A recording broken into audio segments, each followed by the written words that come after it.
Welcome to my channel Mintage Mysteries, where every coin has a hidden story. If you love discovering hidden treasures and uncovering coin secrets, you're in the right place. We're on a quest to solve the puzzles behind the world's most fascinating coins. From rare errors to legendary rarities, let's dive into the mysteries of numismatics. The 2010 Canadian cent, commonly referred to as the penny, is a small yet symbolically significant coin within the broader context of Canadian numismatic history. Though by 2010 its practical value in everyday commerce had diminished significantly, the coin still carried with it more than a century and a half of cultural and economic relevance. As one of the longest-standing denominations in Canadian currency, the 1-cent coin was deeply embedded in the daily lives of Canadians, and its design had become one of the most recognized national symbols in circulation. The Canadian penny was first issued in 1858, prior to Confederation, under the reign of Queen Victoria. The early coins were struck in Britain for use in the province of Canada, and featured a simple vine and leaf motif. Over the decades that followed, the design of the 1-cent coin underwent numerous revisions to reflect changing monarchs, minting capabilities, and national identity. However, a design that would come to define the Canadian cent for most of its existence was introduced in 1937, as part of a major modernization of Canadian coinage. This redesign initiative was undertaken during the reign of King George VI, who sought a more cohesive and nationally representative set of coinage for Canada. It was during this period that the now famous maple leaf twig design appeared on the reverse side of the cent. This reverse design, created by George Edward Kruger Gray, features two intricately detailed sugar maple leaves joined by a single stem. The sugar maple, Acer saccharum, is native to eastern Canada and has long been a natural symbol of the nation, appearing in various emblems, military insignia, and, eventually, on the national flag adopted in 1965. Kruger Gray's composition captures the distinctive jagged edges and veined structure of the maple leaves, offering both symbolic weight and artistic elegance. The leaves are portrayed as if freshly plucked, still connected by their shared stem, evoking themes of unity and growth. The layout of the reverse side includes the word Canada beneath the leaf motif, with the denomination 1 cent and the date 2010 evenly balanced above and to the sides of the stem. The artist's initials, KG, are discreetly engraved near the base of the right leaf, serving as a subtle signature. On the obverse side of the 2010 cent is the effigy of Queen Elizabeth II, Canada's monarch at the time. This portrait was designed by Canadian artist Susanna Blunt and was introduced into circulation in 2003. Unlike previous portraits of the Queen on Canadian coinage, which typically depicted her wearing a royal crown or tiara, Blunt's effigy presents the Queen without regalia, conveying a more modern, approachable image. Her gaze is directed to the right, in keeping with tradition that alternates the direction of the monarch's profile with each new reign. The design shows the Queen with a calm and dignified expression, her hair styled neatly back, with fine attention to facial features and texture. Surrounding the portrait is the Latin inscription Elizabeth II dg Regina, meaning Elizabeth II, by the grace of God, Queen, a traditional formula that underscores her constitutional role in Canada's parliamentary monarchy. The 2010 Canadian penny was struck at the Royal Canadian Mint's facilities in Winnipeg, Manitoba, where the majority of Canada's circulation coinage has been produced since 1976. By this time, the composition of the cent had shifted away from the traditional bronze alloy used in earlier decades. From 1997 to 1999, the Mint transitioned to copper-plated zinc, and starting in 2000, it introduced a more cost-effective copper-plated steel composition. The 2010 penny thus consists of a steel core, electroplated with layers of nickel and finished with a final coating of copper. This multi-layer plating system not only reduced manufacturing costs, but also gave the coin a consistent reddish appearance similar to earlier bronze coins, preserving its visual continuity in circulation. The coin weighs 2.35 grams and has a diameter of 19.05 millimeters, with a smooth edge. The use of steel, which is magnetic, allowed for more efficient sorting and handling by vending machines, coin counters, and financial institutions, an important logistical improvement in the era of mass cash transactions. Although produced in vast quantities, over 486 million were minted in 2010, the coin was already approaching obsolescence by that year. The rising cost of materials and labor meant that producing each penny cost more than its face value, an economic imbalance that spurred public and parliamentary debate. Many Canadians began to question the utility of the 1-cent coin, as its purchasing power had eroded significantly over the decades. In many cash transactions, pennies were often ignored or rounded off, and they had become more of a nuisance than a necessity in retail environments. Despite this, the coin remained legal tender, and its design unchanged, for sentimental and practical reasons, as a full withdrawal from circulation would require significant planning and public education. Nevertheless, the 2010 penny represents the penultimate chapter in the coin's long history. The Royal Canadian Mint announced in 2012 that production of the 1-cent coin would officially cease that year, with the last coin struck on May 4, 2012. Withdrawal from circulation began in 2013. This makes the 2010 issue one of the last standard years of regular penny mintage, produced before the announcement of discontinuation, but still during the final years when the coin was minted in large volumes for national use. While most 2010 Canadian cents hold little to no premium value for collectors due to their abundance and lack of errors or special editions, they are significant from a historical standpoint. As artifacts of a fading era in Canadian commerce, they serve as physical links to a time when cash was king and even the smallest denominations were routinely used in everyday life.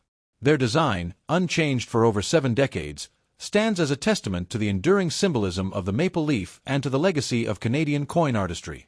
The technological evolution in their composition, from bronze to steel, reflects broader shifts in the country's minting capabilities and economic pragmatism.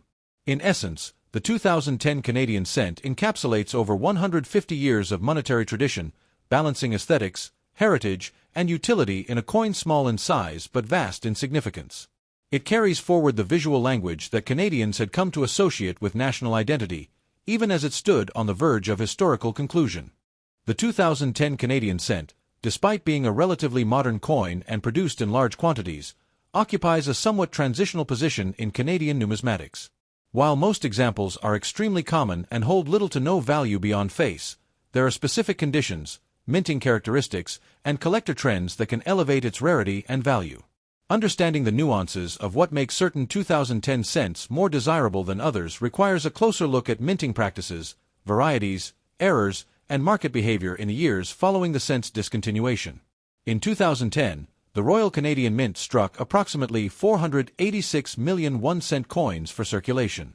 This high mintage figure firmly places the standard 2010 penny in the realm of commonality. Coins struck for general use were widely distributed across the country, and millions remain in circulation or private hoards. As such, a typical circulated 2010 cent carries no premium and can often be found in bulk penny lots or still occasionally in circulation despite the official withdrawal of the denomination beginning in 2013.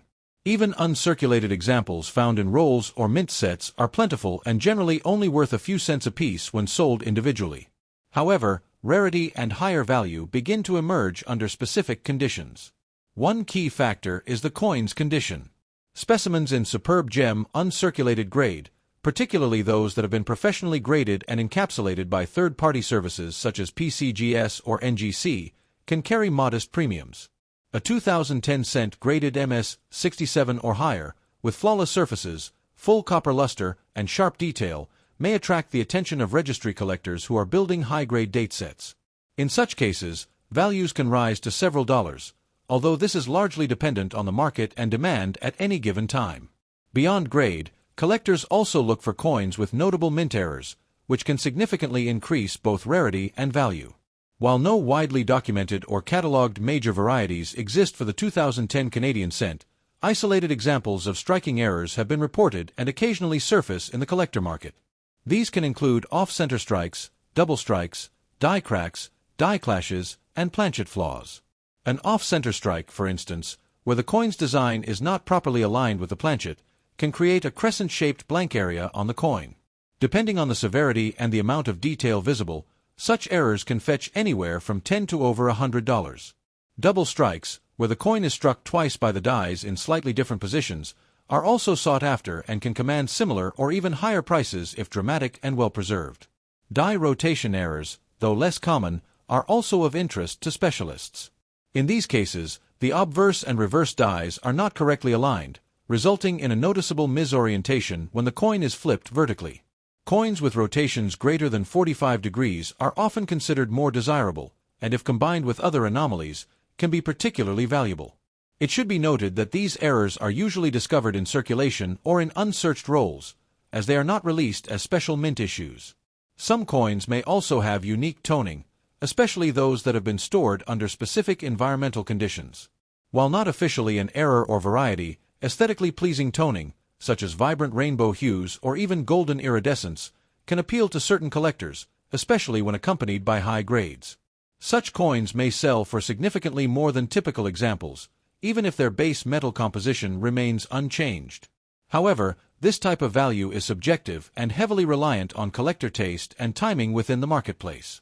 A less obvious but increasingly relevant source of rarity is the emergence of last decade or final years collections among modern Canadian coin collectors. As interest in obsolete denominations grows, especially in the wake of the penny's withdrawal, certain collectors have begun to assemble complete runs of Canadian cents from the final years of issue, often focusing on coins from 2000 to 2012. Within this context, coins like the 2010 cent gain additional significance, not because they are inherently rare, but because they represent part of a closed historical sequence. In this thematic framework, uncirculated 2010 cents from original mint rolls, especially when offered in pristine condition, become slightly more desirable. While not rare in absolute terms, their inclusion in well-curated sets contributes to their long-term numismatic appeal. Additionally, some packaging from the Royal Canadian Mint that includes 2010 cents, such as annual uncirculated sets or collector cards, may have niche appeal. While the coin itself in these sets is the same in design and composition, its preservation in a sealed mint-issued environment can enhance its marketability. These sets may also appreciate over time due to limited production runs, collector nostalgia, and their role in preserving coins in better-than-average condition. However, values still tend to be modest unless the packaging is pristine and complete. Finally, it is worth noting that any coin's rarity is not a static characteristic but one shaped by collector behavior, market trends, and historical reassessment. While the 2010 Canadian cent may not today rank among the scarcest or most expensive modern Canadian coins, its context within the phasing out of the 1 cent denomination and its potential as part of broader collections lends it a long-term relevance.